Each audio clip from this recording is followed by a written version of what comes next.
Mel, you a Karen, and you need to stop. You need to get better. Do you want my Karenism that you keep saying I have to go deal with that upstairs? Because I will. You can't put a hit out on them. I wouldn't. I would do it myself, just in case anything ever happens to them. It wasn't me, okay? Was Melyssa Ford removed from the Joe Budden podcast as a result of her threatening remarks? In the realm of rumors surrounding the Joe Budden universe, that appears to be one of the other theories being floated. For those of you who are unaware, Melyssa Ford vanished from the JBP near the end of August 2025, and a lot of people are curious as to why she hasn't returned. Well, Joe Budden's habit of sleepwalking naked in his apartment complex led to a lawsuit. And since this occurred towards the end of 2024 and continues to this day, the entire situation is evidence of how decisions have an impact. Let's examine the clips that suggest Melyssa Ford is in some extremely difficult situations. The Joe Budden podcast's 768th episode, which aired on October 18, 2024, was the first.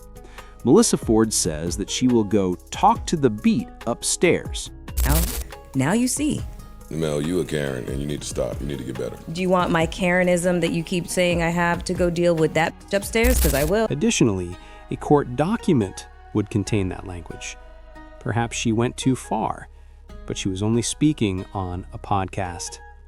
Then, in episode 782 from December 2024, Melyssa Ford would discuss murdering the neighbors.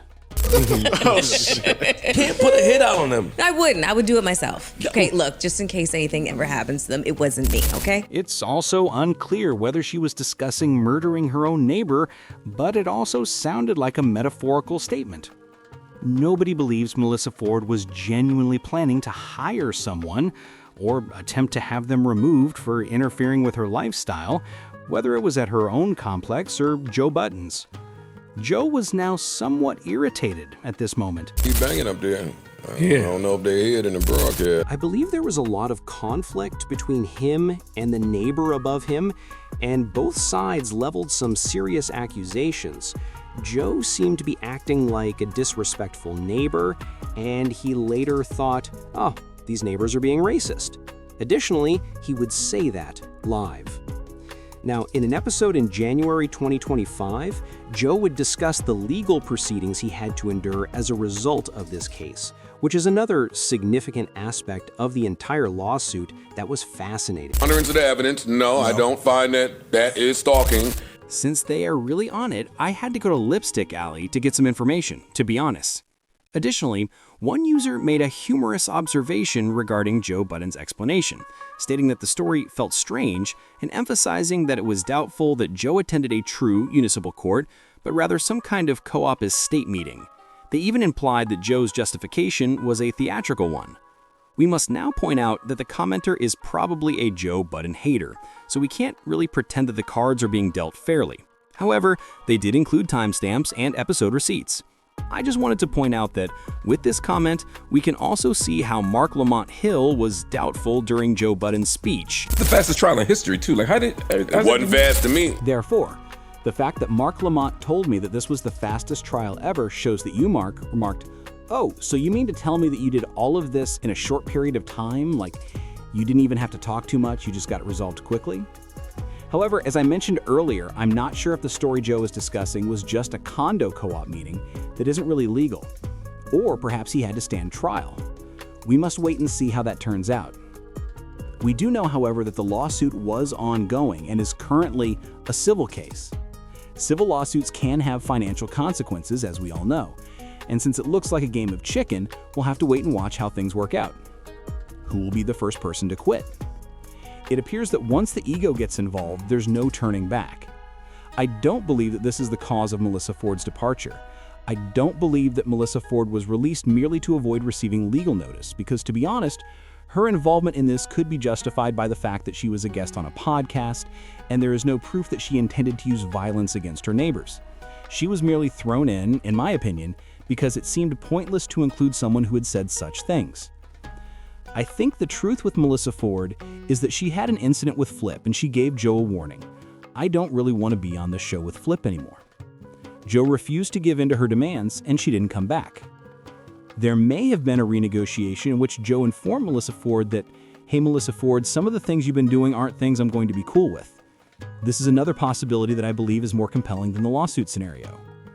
Your deal will include additional incentive-based components. Because Melyssa Ford was struggling on air in 2025, she would go silent for extended periods of time.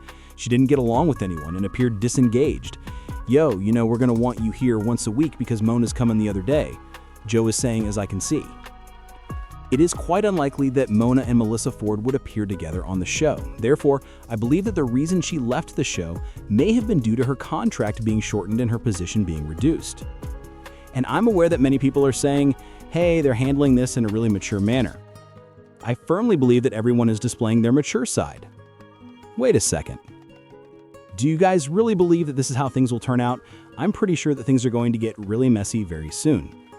Furthermore, the truth will eventually be revealed. Additionally, I believe that Melyssa Ford and Joe Budden's dynamic is in poor shape. If everything is friendly, why would Melyssa Ford unfollow Joe Budden? Why didn't Joe Budden address it after taking her out of the show's opening? Thus, much is happening. Additionally, the Joe Budden podcast saw a great deal of turmoil as a result of that $20 million declaration. The lawsuit might have been related to people thinking, hey, Joe got money, let's accept it. After that, cast members began discussing the necessity of feeding the wolves. Flip stated that during a show. Furthermore, Flip and Joe don't even get along that well. Even though I believe they get along, there were always problems with the business. Furthermore, you never know what else might be hiding in the shadows. For this reason, naming your business after yourself isn't always the ideal idea. Given that it's connected to his behavior, I believe Joe Budden ought to rename his business. At the very least, you might say, oh, but that's the company. If it were named Jersey Media, the board will work things out and Joe Budden is actually in charge of it all the time. However, now that his network bears his name, everything he does has an impact. However, we will have to wait and see how this develops. But please share your thoughts in the comments section.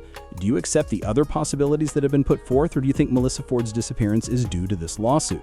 The number of tea leaves that relate to actual events in real life shocked me when I was conducting the research for this film.